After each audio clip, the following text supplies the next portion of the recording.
माला के बराबर होती है, अपराध भी उतना ही डबल हो जाता है। तो इसीलिए हमें भक्ति में जीवन में आगे बढ़ने की प्रैक्टिस करनी चाहिए, जितने ज्यादा से ज्यादा।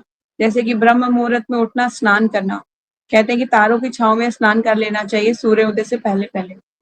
101% आपका स्नान, कार्तिक का सबसे इम्पोर्टेंट यही चीज बोली जाती है, सबसे पहले आपको ब्रह्म मुहूर्त में स्नान करना है, दादा दामोदर को दीपक, यशोदा दामोदर को दीपक दिखाना है, तुलसी की परिक्रमा करनी है, तुलसी को दीप दिखाना है, और ज्यादा से ज्यादा भगवान के नाम का जप करना है। वह तुलसी को जल दान करना है। आप जब भी तुलसी को दीप दिखाएंगे सुबह मॉर्निंग में, तो तुलसी को जल दान किया जाता है, ठीक है। उसके बाद जो है आप जो है वैष्णव की सेवा कीजिए, वैष्णव की को दान दीजिए, और उसके बाद जितना ज्यादा से ज्यादा हो सके भगवान के पवित्र नाम का जप कीजिए, गोपी गीत गाइए। शाम को सबका गोपी गीत हो गया होगा, है ना? तो गोपी गीत करना, और देखिए भगवान को लैंप ऑफर किया जाता है दामोदर को, तो आधा दामोदर को, यशोदा में दामोदर को लैंप ऑफर कीजिए, ठीक है। तो ये भक्ति में प्रैक्टिस है, ये मंत्र बहुत अच्छा होता है आपकी भक्ति। और जो आप आगे बढ़ना चाहते हैं अपनी भक्ति में, लाइफ में, अगर वो थोड़ी सी भी तपस्या करेंगे इस महीने, तो उनको ज्यादा फायदा होगा, ज्यादा, है ना? भक्ति में सेल है ये। तो तुलसी महारानी के बारे में पढ़ लेते हैं, क्योंकि तुलसी को भी दीपदान किया जाता है। शाम को आप तुलसी को भी दीपदान कीजिए। तो पहले प्रीफेस पढ़ लेते हैं, जिसे प्रस्तावना कहते हैं हिंदी में। तो मैं पढ़ रही हूँ, आप सबको मैंने भेज दिया इमेज, आप उसमें पढ़ देख सकते हैं। शिला गुरुदेव की जय, शिला प्रभुपाद की जय। मेरी आवाज बहुत तेज शायद नहीं आएगी, क्योंकि अभी थोड़े दिन पहले ही सही हुई है, तो आप लोगों को ज्यादा साउंड शायद अच्छे से ना आ पाए, ठीक है। क्योंकि मेरा गला बहुत ज्यादा चौक हो गया था, बोल नहीं पा रही थी। ईशा को पता है, बहुत गला मेरा बैठ गया था, तो अभी 2 दिन से ही थोड़ा थोड़ा ठीक होना शुरू हुआ है। कोशिश करती हूँ जितना मैं बोल पाई। तो प्रस्तावना। सर्वप्रथम यहाँ पर अपने गुरु महाराज को, जो सर्वसाक्षी प्रभु जी हैं, वो गुरु महाराज को ग्लोरीफाई कर रहे हैं। सर्वप्रथम मैं अपने परम आराध्य गुरुदेव श्री गोपाल कृष्ण गोस्वामी महाराज के चरण कमलों में वंदना करता हूँ, जिनकी अहेतु की कृपा से भगवत सेवा से मैं नियुक्त होने का परम सौभाग्य प्राप्त हुआ। इस संसार में भगवत भक्ति की बाढ़ अथवा भक्ति रूपी गंगा को सबको अपलावित करके गोलोक धाम की हरि नाम अमृत रूपी परम निधि प्रदान करके कलयुग में तापित जीवों को परम संतावना प्रदान करने वाले श्रील प्रभुपाद हमारे सदैव आराधनीय है। वे परम करुणामय और सर्वाधिक वदान्याय दयालु अवतार श्री चैतन्य महाप्रभु के संदेश को बद्ध जीवात्माओं को बिना किसी भेदभाव के प्रदान कर रहे हैं। श्री चैतन्य महाप्रभु का के अवतरण का परम उद्देश्य था कि पृथ्वी के नगर नगर ग्राम ग्राम में लोग भगवत भावना रूपी बाण में डूब जाएं और कृष्ण को ही अपना सर्वोत्तम सुहृद समझें। प्रत्येक व्यक्ति इस जड़ जगत में सर्वोत्तम सुख और परम शांति की खोज में है, परंतु दुर्भाग्यवश अनेकों जन्म बिताते हुए नाना प्रकार की योनियों में भ्रमण करने पर भी उसकी खोज अपूर्ण रहती है। वास्तव में सुख के परम भंडार आनंद घन मूर्ति श्री कृष्ण की खोज में है। भगवान की खोज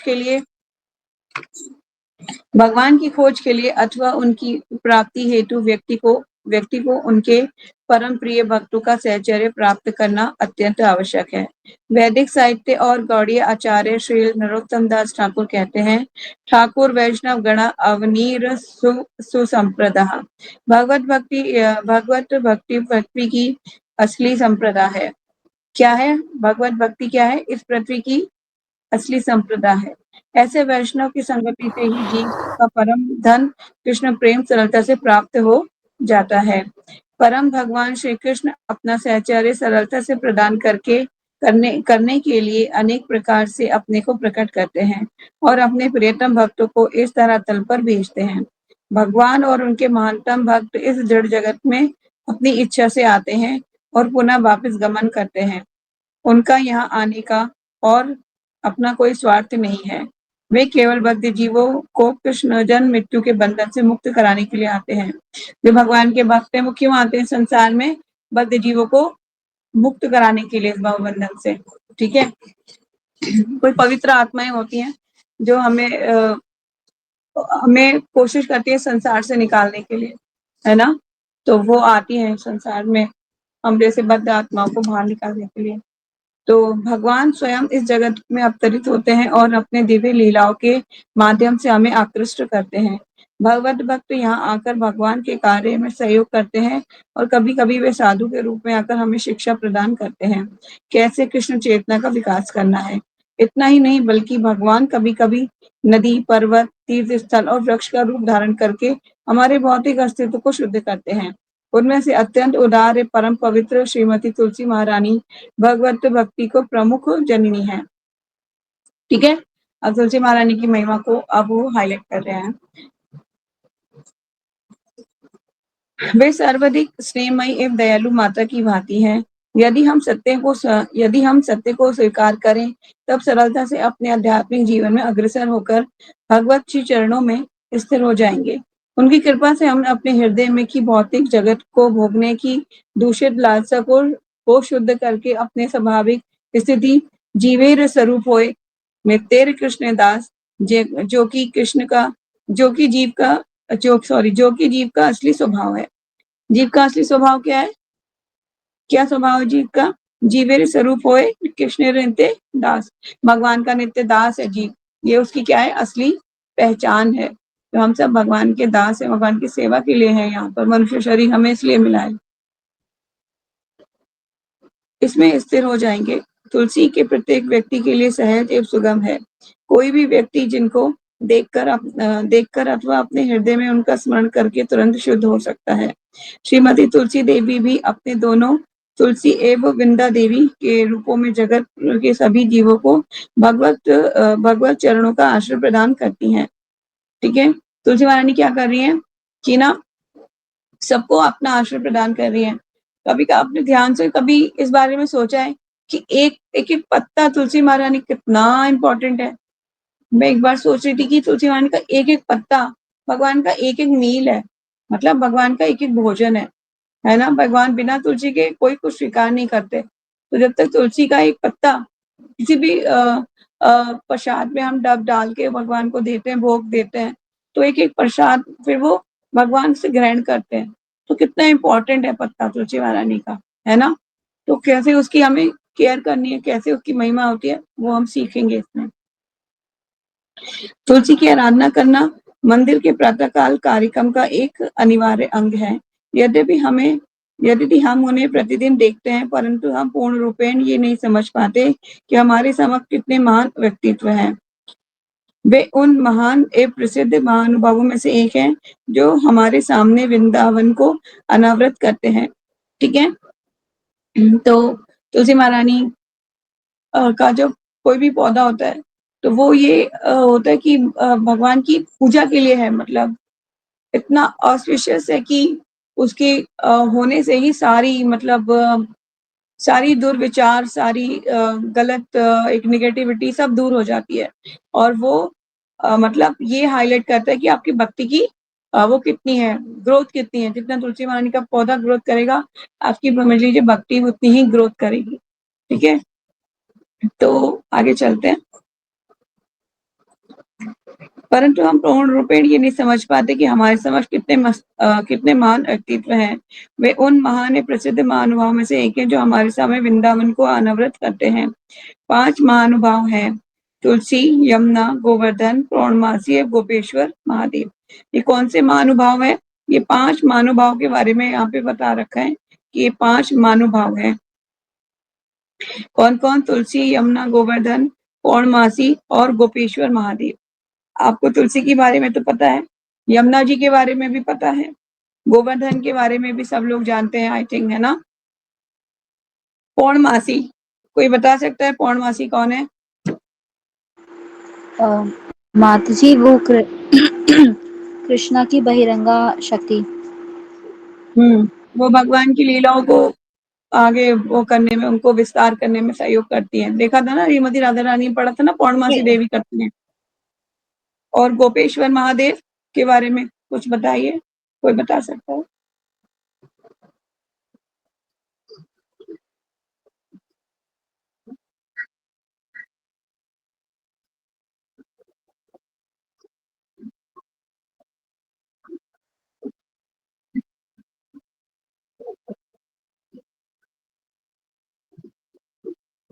हाँ, बिल्कुल ठीक, करेक्ट। जो महादेव है वो क्या नाम है, भगवान की रासलीला में पार्टिसिपेट करना चाहते थे, तो वो अब कोई भी मेल पर्सन जो है भगवान की लीला में प्रवेश नहीं कर सकता, क्योंकि वहां पर एक ही मेल है। कौन? स्वयं भगवान श्री कृष्ण। बाकी सबको गोपियों का रूप धारण करना पड़ेगा। तो लीला में प्रवेश करने के लिए गोपी का रूप एक नदी यमुना में स्नान यमुना में जब जाते हैं तो वहां पे स्नान कर निकलते हैं, गोपी का रूप धारण कर लेते हैं महादेव, और सुंदर सी गोपी बन के जाते हैं रासलीला में।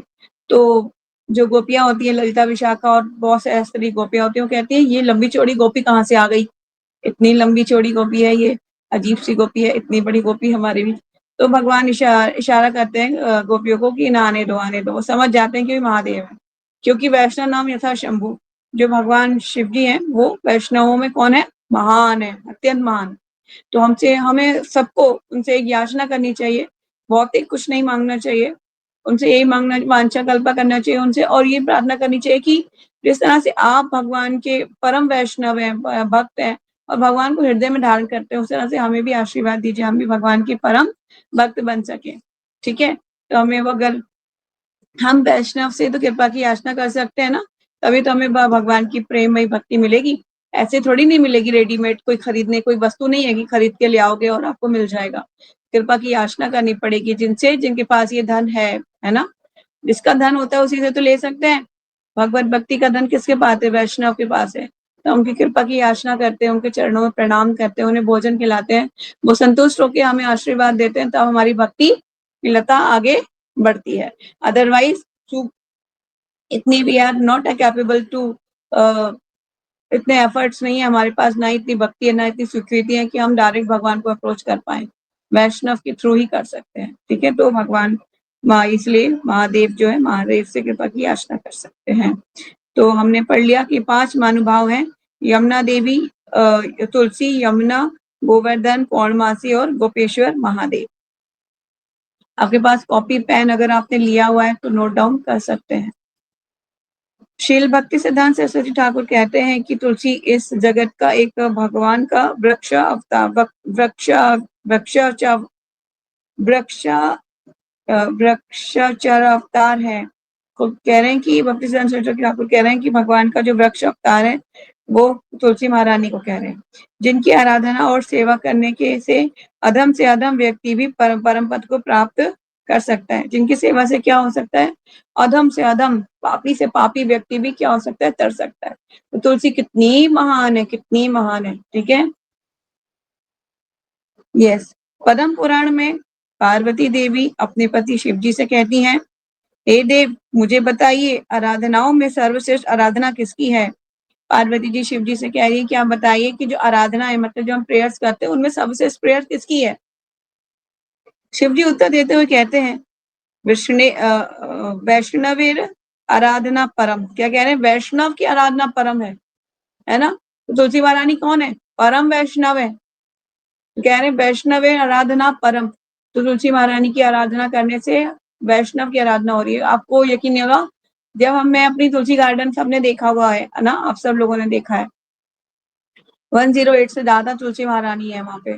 इतना मतलब अनकाउंटेबल हो गई है अब तो, मतलब छोटे छोटे भी बहुत सारे हैं।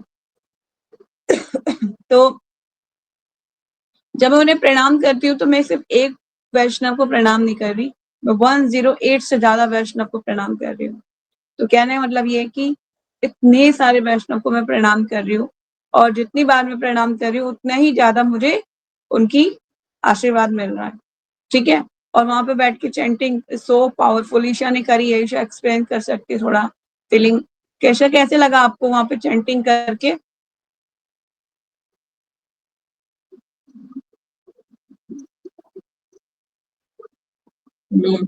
वो 4 माला भी ऐसे लग रहा होगा कि मैंने आज 14 माला एक्सेप्ट हो गई है जैसे मेरी। तो it's so powerful, so powerful. मैं भी, मेरा खुद का एक्सपीरियंस है कि बहुत बहुत पीसफुल, एकदम शांत मन, शांत एकदम। मतलब ऐसा कुछ नहीं लगता कि बहुत ज्यादा एंजाइटी, टेंशन है या कुछ और प्रॉब्लम है। सो ब्लेसफुल। तो कभी होगा ना तो आप लोग सब आ जाना मेरे साथ, हम सब लोग मिलके एक साथ चैंटिंग करेंगे तुलसी गार्डन में। ठीक है, तो यस, तो बोल रहे हैं शिव जी बोल रहे हैं कि वैष्णव आराधना परम, जो वैष्णव की आराधना है वो परम है। सर्वश्रेष्ठ आराधना भगवान विष्णु कृष्ण की है, परंतु इससे भी उत्तम आराधना ददीयानाम समाचरेन, ददीयानाम समाचरेन मतलब उत्कृष्ट आराधना तो भगवत प्रियजनों की है। कह रहे हैं कि भगवान की आराधना तो सबसे परम है, लेकिन उससे भी आराधना किससे परम है? वैष्णव की, प्रिय भगवत प्रियजनों की, वैष्णव की। ठीक है, तो वैष्णव के जो हम माँ भागवत जो वैष्णव होते हैं उनके चरणों की धूल माथे पे लगाते हैं, अपनी मांग में लगाते हैं, तो उससे क्या होता है? हमें भगवान की भक्ति मिलती है, प्रेममयी सेवा मिलती है। तो हम मायापुर में होते हैं, बहुत सारे सन्यासी भक्त होते हैं, हम प्रणाम करते हैं, रज लगती है माथे पे, नहीं झाड़ते, हम उसको सर पे ही ले लेते हैं। कहने का मतलब है कि इतनी सारी वर्षे, इतना ज्यादा मतलब आप समझ लीजिए, आप जो है आपको डुबकी लगाई जा रही है भगवत प्रेम में, आपको डुबकी लगाई जाती है, तो इट्स सो ब्लेसफुल, बहुत अच्छा होता है। ऐसे भक्तों की हमें सेवा और जहाँ उनको दिख जाए हमें प्रणाम करना चाहिए। ठीक है, श्री चैतन्य भागवत मध्य खंड 21.81 में 4 ददियों का वर्णन किया गया है। भगवत तुलसी गंगार भक्त जने चतुरता विग्रह कृष्ण ए चारी सने। श्रीमद् भागवतम तुलसी गंगा और इन 4 रूपों में कृष्ण इस जगत में अवतरित होते हैं। कैसे अवतरित होते हैं? श्रीमद् भागवतम के रूप में, तुलसी के रूप में, गंगा और भक्त, इन 4 रूपों में कृष्ण इस जगत में अवतरित होते हैं। श्रील रूप गोस्वामी भक्ति रसामृत सिंधु में कहते हैं, अर्थ ददिया नाम सेवा नाम तुलसेया। ददिया गणों की सेवा में तुलसी की आराधना है, तुलसी की सेवा अग्रणीय है। यदि कोई व्यक्ति गंभीरता पूर्वक अपने आप को कृष्ण प्रिया श्री तुलसी की सेवा में नियुक्त करता है, तो वे तुरंत श्री राधा कृष्ण युगल की दिव्य सेवा करने का अधिकारी बन जाता है। यस, जो लोग तुलसी की सेवा करते हैं वो क्या करते हैं, उसकी क्या होता है? उसमें तुरंत श्री राधा कृष्ण युगल की दिव्य सेवा करने का अधिकारी बन जाता है, उसको राइट मिल जाता है कि वो भगवान की सेवा कर सकता है। तुलसी महिमा अमृत ग्रंथ वस्तुतः भगवत प्रिय तुलसी एवं वृंदा देवी की महिमा का वर्णन करता है। प्रत्येक साधक जो भगवत सेवा में नियुक्त है, उसे तुलसी महिमा का में अवगत होना और उनकी सेवा में समर्पित होना परम आवश्यक है। उनकी महिमा का वर्णन कई पुराणों में विस्तृत रूप से प्राप्त होता है। श्रील प्रभुपाद के अनुयायियों ने भी कई पुस्तकों लेखों द्वारा इस महिमा को उजागर किया है। इन पुस्तकों को लेखों की सहायता लेकर इस ग्रंथ का प्रणयन किया है। श्रीमती तुलसी देवी का गुणगान करने का हमारा एक विनम्र प्रयास है, ताकि सभी वैष्णव की कृपा से इनके गुणगान और सेवा के प्रति रुचि उत्पन्न हो सके, और जो अत्यंत वांछनीय है। इस ग्रंथ के प्रकाशन में अनुरुक्त हरि प्रभु का महत्वपूर्ण योगदान रहा। आगे कुछ चीजें बोली जा रही जिनसे उनका अधिक से अधिक समय कठिन हिंदी टंकरण एवं पुष्प सज्जा कार्यभार संभाला। मैं सदैव रासरती गौरांगी देवी दासी का आभारी रहूं, जिन्होंने हिंदी अनुवाद में सहायता प्रदान की। अपनी सेवाओं में व्यस्त होते हुए भी दामोदर प्रिय प्रभु हिंदी संपादन में कार्य संभाला, पृष्ठ का डिजाइन और मुख्य पृष्ठ का डिजाइन संभालकर उत्साहपूर्वक वृंदावन विनोद प्रभु और अमोल सहयोग प्रदान किया। हम विशेष रूप से परमहंस प्राण प्रभु और भक्ति दिव्य राधिका का आभारी हैं, जिनका सुंदर रेखा चित्र प्रकाशन करके इस ग्रंथ की सुंदरता में वर्धन किया। वृंदा कृपा हेले है वृंदावन प्राप्ति, प्रेम सेवा प्राप्ति है वृंदावने स्थिति। श्रीमती वृंदा देवी की कृपा से ही व्यक्ति वृंदावन धाम की प्राप्ति कर सकता है। भगवत प्रेममयी सेवा को प्राप्त करके वे वृंदावन में नित्य रूप में स्थित हो जाता है। मैं आशा करता हूँ कि इस ग्रंथ को पढ़कर पाठक वृंद प्रसन्नता अनुभव करेंगे। अब हिंदी भाषी भक्त इस छोटे से प्रयास से लाभान्वित हो इसे पढ़कर तुलसी की सेवा के प्रति अपना उत्साह एवं आकर्षण जागृत कर सके, यही भगवत चरणों में प्रार्थना है। सर्वसाक्षी दास, 18 अगस्त 2013, नई दिल्ली, शिला रूप गोस्वामी तिरुधाम। ठीक है, तो ये हमने आज अभी इसका प्रीफेस पढ़ लिया है। अभी 8:31 हो रहे हैं, तो अभी पेज जो मैंने शेयर किया उसको पढ़ लेते हैं। फिर आगे का मैं शेयर करूंगी आपको। ये पढ़ लेते हैं जो मैंने शेयर किया था। चैप्टर नंबर 1, तुलसी देवी का परिचय। अब परिचय क्या है तुलसी महारानी का, वो सब हम पढ़ते हैं। भारत के प्रत्येक घर के आंगन में ये दिव्य वृक्ष पाया जाता है। बचपन से हर माता पिता अपने बालकों को इसको प्रणाम करने की शिक्षा प्रदान करते हैं। शास्त्रों ने जीवन के प्रत्येक क्षण के साथ तुलसी को बांध दिया है। तुलसी उसे कहते हैं जो बेजोड़, अद्वितीय और अनुपम्य है। संस्कृत में वर्णन प्राप्त होता है, तुला सदस्य सयति नाशयति तुलसी। तुलसी का अर्थ है जिसकी तुलना इस संसार में ना हो सके। क्या है तुलसी का अर्थ? जिसकी तुलना इस संसार में नहीं हो सकती। जो जो तुलसा जो तुला जो तुलना के मापदंड को तोड़ दे। जो मतलब एक हम जो तुला होता है ना, उसके मापदंड को जो तोड़ दे उसको क्या कहते हैं? तुलसी। तुलसी की कोई भी तुलना नहीं कर सकता। तुलसी इस नाम के बारे में कई ग्रंथों में वर्णन आता है। जैसे देवी भागवत में कहा गया है, यस्या देव स्तुतला नास्ति विष्णेषु चकिलेषु च तुलसी तेन विख्याता। अर्थात संसार भर में इस तुलसी देवी की जोड़ तुला का कोई नहीं है। इसका नाम तुलसी रखा गया है। ब्रह्म वैवर्त पुराण में कहा गया है, नर्यश्च तम दृष्ट्वा तुलना दक्षुषमा तेन नम्ना च तुलसी तम वदंती पुनः विदहा। अर्थात जब ये तुलसी प्रकट हुई तो स्त्री पुरुष कोई भी किसी से भी इसकी तुलना न कर सका और ना ही स्वयं इसकी तुलना बराबरी में ठहर सका। इसीलिए ये तुलसी कहलाई। ठीक है, इसकी तुलसी की तुलना कोई नहीं कर सका था, इसलिए इसको तुलसी कहते हैं। ब्रह्म वैवर्त पुराण में कहा गया है, पुष्पेषु तुलनास्य नासीद देवेषु वा सुमने पवित्र रूपा सर्वेषु तुलसी सा कीर्तिता। मुझे आपको शेयर करना होगा। अभी मैं आपको शेयर कर देती हूँ, नेक्स्ट पेज है ना। अब तक 1 सेकेंड में इसको, और आप लोगों के पास किसी के पास नहीं है? प्रीति माता जी, किसी के पास ये बुक नहीं है? नहीं माता जी, मैं कल मंदिर जाके एक बार देखूंगी माता जी, अगर मिल मंदिर जाए। में अवेलेबल है ये बुक, मंदिर में बुक शॉप पे आपको मिल जाएगी। इंग्लिश में भी अवेलेबल है, हिंदी में भी अवेलेबल है। ठीक मैं है, लेकर तो मैं आपको ये भेजती हूँ। ओके, कृष्णा। मैं भी जाऊंगी कल परसों में तो लेकर आऊंगी।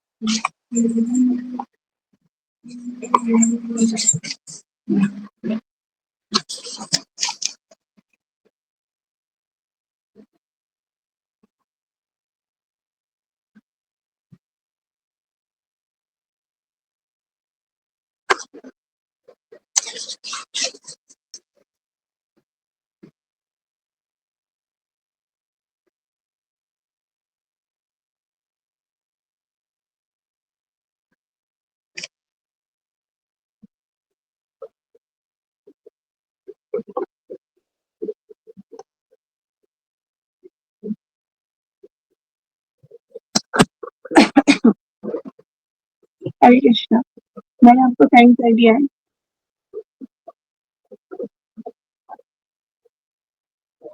हे मुनि, आदित्य एक्सप्रेस पे पेज नंबर 2।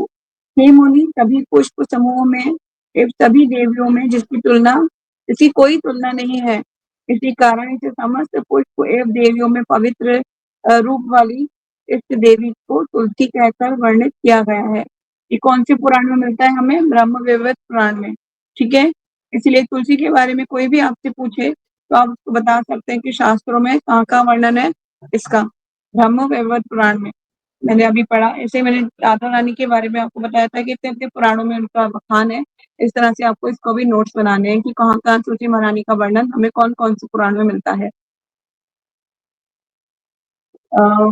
बद्ध धर्म पुराण में कथन है, सर्पोर मरण प्रयोक्ता योग तदोग सूर्यात करातः मृता लसति सेवत्यम तुलसी तविव गयेते। अर्थात ता का अर्थ है मृत्यु, तू का अर्थ है मृत्या, मृत्या मृत, जो जो तू अर्थात मृत अवस्था में शोभित में भी शोभित लसित लस धातु हो वही तुलसी है। इस संबंध में आगे आने वाली विंदा तुलसी की बृहद धर्म प्रयुक्त पुराणोक्त तथा उल्लेखनीय है। कवि शास्त्र में तुलसी श्रीमती तुलसी देवी को कृष्ण भक्ति जननी के रूप में वर्णित किया गया है। ये कृष्ण के प्रति दिव्य प्रेम को प्रदान करने वाली है और सभी दुखों को हरण करने में सामर्थ्य रखती है। मायाबद्ध जीव अनंत ब्रह्मांडों में भौतिक सुख की एकमेव लालसा को लेकर सदैव अपने मन में अनियंत्रित इंद्रियों के समेत संघर्ष कर रहे हैं। एवं ऐसे श्री कृष्ण विमुख जीवों को कृष्ण के साथ मिलन करवाती हैं। गोलोक में निवास करने वाली श्रीमती तुलसी देवी श्री कृष्ण के प्राण प्रेयसी हैं। अनेकों शास्त्रों में इनकी महिमा को वर्णन किया गया है। बृहद धर्म पुराण में कहा गया है, श्रीमती तुलसी देवी द्विभुजा श्यामांगी चारुर वंदिनी एवं श्वेत वस्त्रों को धारण करने वाली हैं। तुलसी महारानी के वस्त्र कैसे हैं? श्वेत वस्त्र हैं, सफेद। वे शंख पद्म हस्तयुक्त एवं नाना प्रकार के दिव्य अलंकारों से विभूषित हैं। वे भगवत भक्तों की सर्वोच्च सिद्धि प्रदान करने वाली हैं। कैसे हैं सिद्धि प्रदान करने वाली? सर्वोच्च सिद्धि प्रदान करती है किसको? भगवत भक्तों को। परम भगवान की अंतरंगा शक्ति के विस्तार इस जड़ जगत में वृक्ष के रूप में अब अभिभूत होकर विभिन्न वर्णों को धारण करती हैं, जैसे हरित वर्ण, कृष्ण वर्ण एवं कहीं कहीं मिश्रित वर्ण के रूप में प्राप्त होती हैं।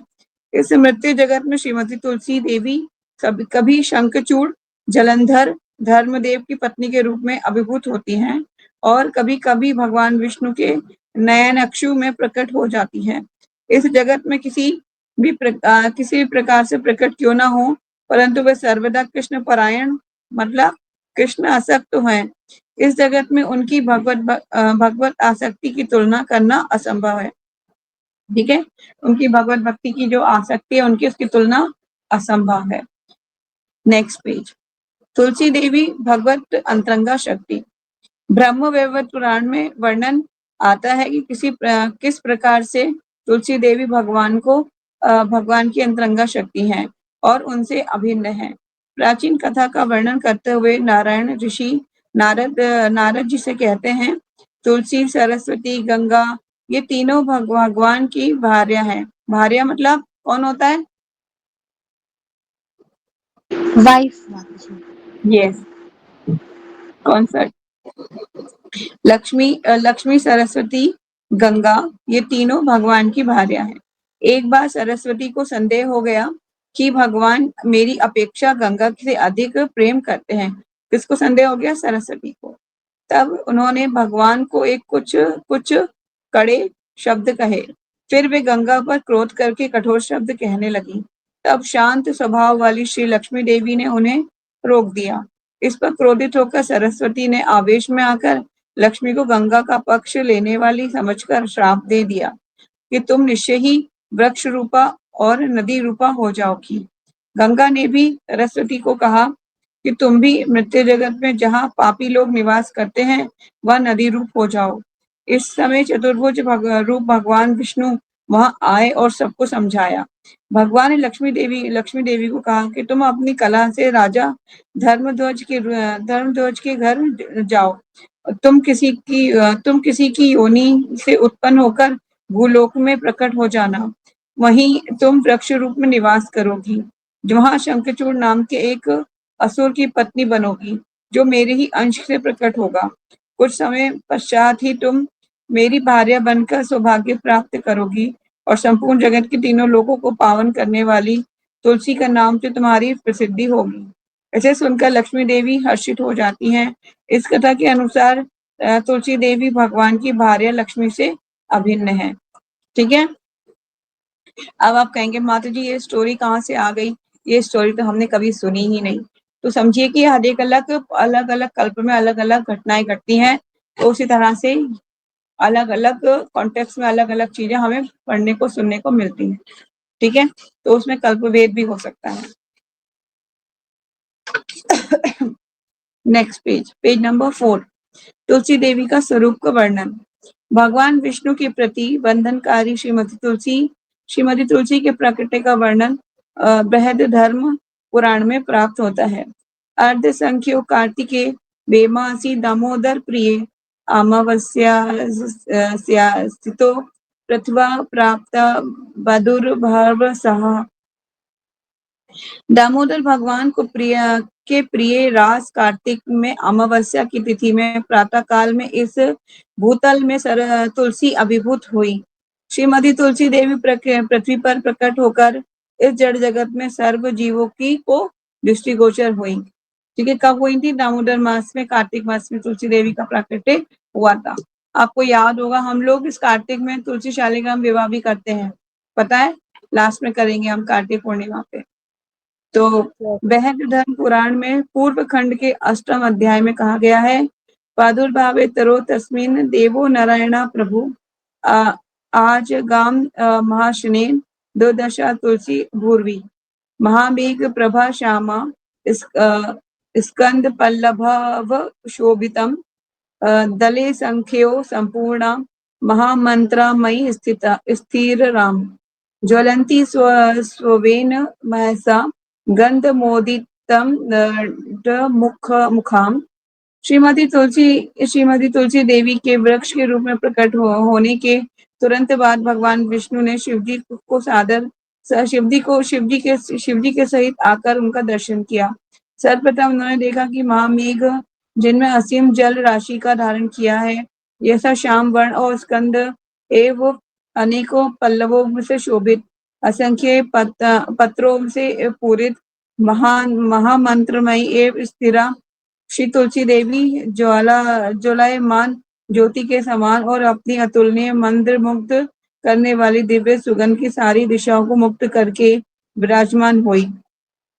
इस प्रकार के स्वरूप को देखकर शिवजी आनंदित हुए। ठीक है, इस प्रकार श्री तुलसी देवी मूर्तिमती एवं सर्व जगत की दृश्यमान होंगी, इससे उपयुक्त वर्णन पुराण में कहा गया है। ताम विष्णु स्वलमलोक्य हर्षिता सा शिवो भवतः तो मूर्तिमती देवी प्रभुभा तुलसी शोभा श्यामांगी चारुवंदना द्विजभुजा स्मृत भाषिणी शंख पदम करा श्वेत वासना युक्ति सती नाना अलंकार विभूषणाया सिंदूर रूढ़ मलिका दृष्ट्वा नारायणं देवं तुष्टवानंद नंदितः। शिवजी सहित विष्णु भी इसे देखकर बड़े विस्मित हुए। तुलसी भी भगवान विष्णु को देखकर अत्यंत हर्षित होती हैं। सर्व कल्याणकारी श्रीमती तुलसी ने अपने वृक्ष रूप दर्शन के उपयुक्त विग्रह के रूप में श्री मूर्तिमान स्वरूप में दर्शन दिया। इस श्यामांगी सुंदर मुख कमल एवं दोनों हाथों में युक्त मृद हास्य युक्त वार्तालाप करने वाली हैं। उन्होंने दोनों भुजाओं में शंख एवं कमल पुष्प धारण कर किए एवं श्वेत वस्त्र परिधान किए हुए हैं। नाना प्रकार के अलंकारों से शोभित और ललाट में लाल रंग का सिंदूर धारण करने वाली वे एक सती एवं साध्वी युक्ति है। ठीक है, तो तुलसी महारानी जो है एक सती और साध्वी युक्ति है। तो बहुत ही तुलसी महारानी की जो महिमा है, अभी तो ये शुरू हुआ है, ये इतना आपको लगेगा कि बहुत ही मतलब कैसे मतलब इतना इम्पोर्टेंट है तुलसी महारानी के बारे में पढ़ना, इतना इम्पोर्टेंट है। और कंठी जो हम धारण करते हैं, कंठी का बोलते हैं कि जितनी बार आप स्नान करते हैं उतना कई तीर्थों में स्नान करने का आपको फल प्राप्त होता है, क्योंकि कंठ में जो तुलसी है इससे जो जल टच होके जो हमारे बॉडी के जाता है बॉडी पे, तो मतलब हमारा स्नान हो जाता है, तीर्थों में स्नान करने का फल प्राप्त होता है। तो it's so blessful and so powerful Tulsi महारानी।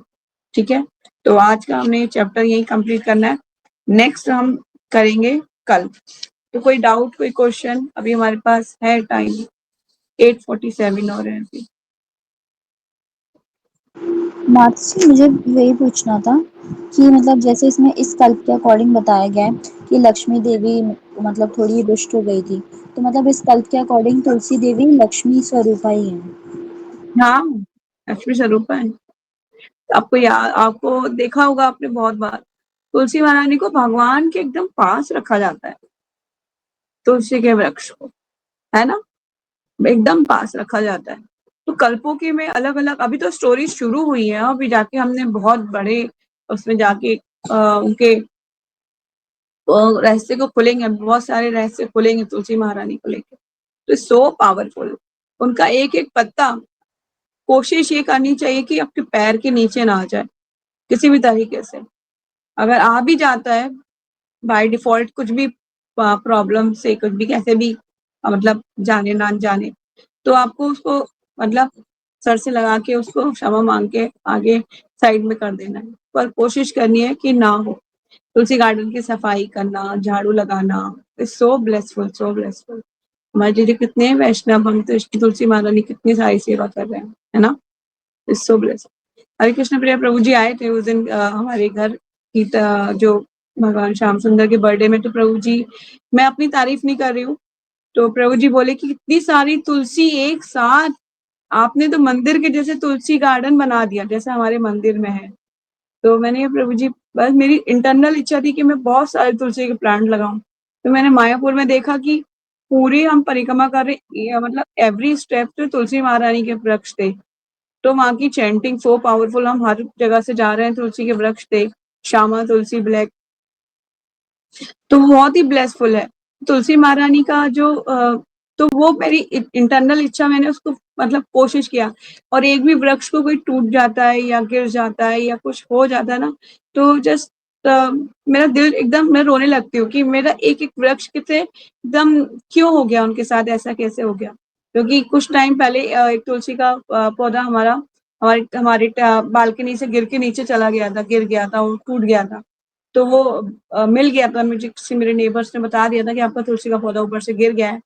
तो लेकिन जब मैं उन्हें लेके आई तो आई वाज क्राइंग कि तुलसी महारानी, आप कितना कष्ट हुआ होगा, आप नीचे गिर गई। तो मतलब कि आप, जब हम प्रेयर करते हैं, उनकी पूजा करते हैं, तो उनसे प्रेम भी करते हैं ना। तो जब हम प्रेम करते हैं किसी, तो उनको तकलीफ होती तो हमें दुख होएगा।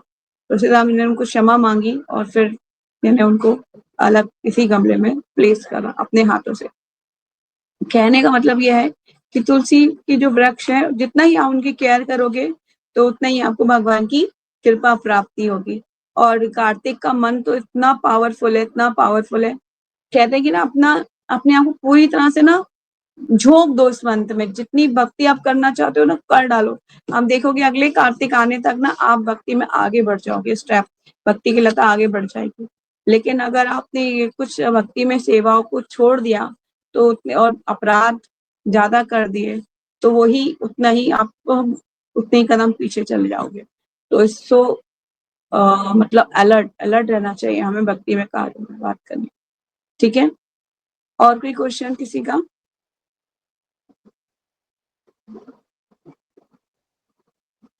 नहीं, तो ठीक है, फिर हम यही वाइंड अप करते हैं। कल हम पढ़ेंगे तुलसी देवी का प्राकट्य कैसे हुआ था इस संसार में, और शंखचूड़ की कहानी है उसमें, एक बार वो भी हम पढ़ेंगे कैसे हुई वो कहानी। और जो कल का चैप्टर है वो काफी बड़ा चैप्टर है, तो मुझे इसका, आप लोगों में से कल कौन कौन की बुक्स लेके आ सकता है तो फिर मैं शेयर करूं। ओके, क्योंकि कल का चैप्टर बहुत बड़ा है, बहुत ही ज्यादा बड़ा है, इतने सारे पेजेस शेयर करने में तो पूरा टाइम चला जाएगा। अराउंड 50 से ज्यादा पेजेस है कल के चैप्टर में। तो आप लोग बुक्स ले आइए जितना हो सके। प्रीति मांझी जी, हरे कृष्णा, आप लोग बुक्स अरेंज कर लीजिए तो क्योंकि इतने सारे बुक्स पेजेस को शेयर करना प्रैक्टिकल नहीं है ना, समझ सकते हो ना आप लोग। क्योंकि जो राधा रानी की जो बुक्स थी उसमें तो छोटे छोटे चैप्टर थे, वो शेयर करना थोड़ा इजी था, पर एक चैप्टर 50 पेजेस का शेयर करना इट्स नॉट प्रैक्टिकल, है ना। तो मैं जिनके पास कल बुक्स नहीं होगी, हम जितना हमें पढ़ना है कल हम उतने तो कल कर लेंगे पेजेस शेयर, पर सारी बुक्स नहीं कर पाएंगे, है ना। तो इसीलिए आप लोग जो है जितने लोग ला सके अच्छा है, तो कोशिश करते हैं कल हम इसको आगे कंटिन्यू करें। होपफुली सब एग्री होंगे कल की क्लास के लिए। कौन एग्री नहीं है? ये यस है या नो है प्रीति माजी जी? यस है, यस, यस है, ओके। मैं हूँ, मैं बताइए। हाँ जी माजी जी, डिम्पी माजी।